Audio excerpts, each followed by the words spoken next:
Today's lesson, kids, clean your parts. Brand new oil pump for an LS.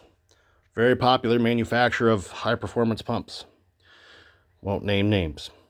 But even their own instructions tell you to thoroughly clean this pump out when you get it. So if you ignore that, you do so at your own peril. But that came out of the relief valve. 3 pieces, about 1/8 inch long or more, that actually stopped the plunger from being able to come out because they jammed in the threads and took up the clearance needed for it to pop out. That's how big they were. So if that would have happened while the engine was running, well, to say the least, it's a bad day. 7,000 RPM, you need 770 PSI or so oil pressure, make sure you're safe. You're ripping your 500 plus horsepower engine, maybe 600. We'll see what the dyno says when it's all said and done. And you want to make sure everything's good. You don't want to be worrying about stuff. This is why, no matter how good a part it is, you take it apart and at a minimum clean it. There's some companies out there, like say you're looking at cylinders like AFR in particular. Yeah, you could probably take their stuff apart and not bother to measure and check your valve guide clearance and all that stuff and get away with it. More often than not, probably trick flow too. They're coming up quite a bit these days. And I'm not picking on anyone in particular there, but that happens. Cleanliness is a big thing that you'll see.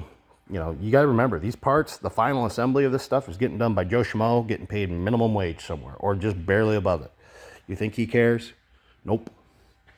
Most likely it's coming back to a lot number, and what are they going to do? Do they know everyone that worked on that lot number today? Yeah. Are they going to blame everyone for it? Who knows? So save yourself the hassle and the aggravation of, wondering if everything was okay. You go in, you clean it out till you know it's okay. Check this engine here. 383 stroker LS1 build. Was originally low mileage motors. The original builders kind of borked it.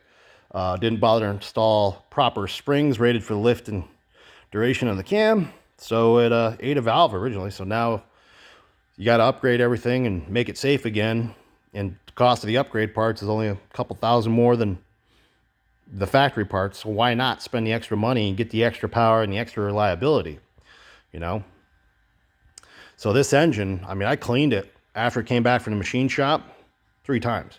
And for guys to say, yeah, just go ahead and slap LS motors together without checking anything, without cleaning anything, don't do that. You never know what you're going to find with one of these. You never know who had an off day. Especially if you're building a motor for someone other than yourself, you should double check. So what we found with this motor is that the center of each cylinder bank was humped up 8 thousandths. So it was within 2 thousandths of proper height from the factory on either end. But when we checked in the middle and checked deck height there, 8 thousandths to cut it flat on each bank. Actually, and then total for 10 when it was all said and done, because that took it down to the actual blueprinted height from the factory. So again, you're putting a brand new set of heads on a warped block. Why do that? Especially when you already have the block apart or something. Check it. Get a proper straight edge. Get a machine and straight edge. All that is a piece of bar stock. Take it to machine shop. Have them put in the machine. Make it nice and flat. Then Then you can find stuff like that when it happens. But that's another video entirely when it comes to engine building. But that block that you just saw, I probably cleaned the block 3 times. I cleaned the crank twice. Every piston, connecting rod, piston ring, bolt, everything got blasted clean. Even though it was plastic packaged in a bag from the factory, so is this oil pump I just showed you. So what does that tell you? You want to take chances. Take chances.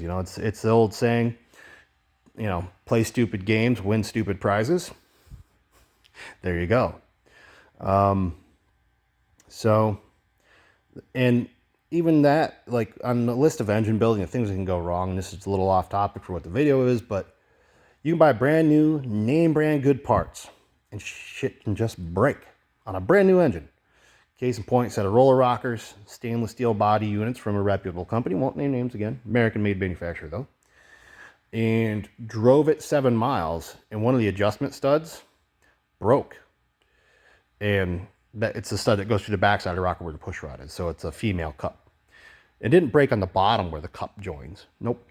It broke on top, where the nut locks it down. So we were driving away, everything perfect.